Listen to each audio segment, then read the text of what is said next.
嘿，你好，我是泥塑是 K， 欢迎来到我的频道。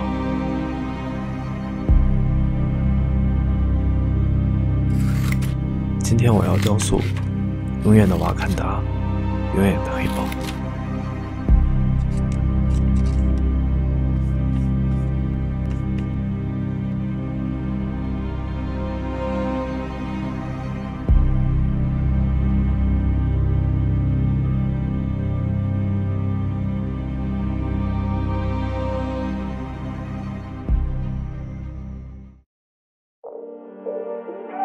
身体雕塑。6年前，黑豹的主角波斯曼被诊断出癌症，后期的很多作品都是在无数手术和化疗期间完成的。超级英雄最后没有战胜癌症，但他与病魔抗争到底，坚守到了生命的最后一刻，这也是黑豹精神，你觉得呢？今天我以这样的方式向波斯曼致敬，向永远的瓦坎达，永远的黑豹致敬。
黑豹头盔雕塑。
这一期的黑豹用了7天时间制作完成了，下一期我将雕塑金卡戴珊的卡通小象。视频内左下角泥塑师 K 的个人网站正式上线了，只要您提供照片，就可以在网站内联系到我，为您雕塑独一无二的小象作品，送给家人，送给朋友，都是最好的礼物。谢谢您的观看，如果您喜欢我的节目，请点击订阅并点击喜欢。您也可以在下方评论区说出您喜欢的某位名人，我可以看到并选择制作。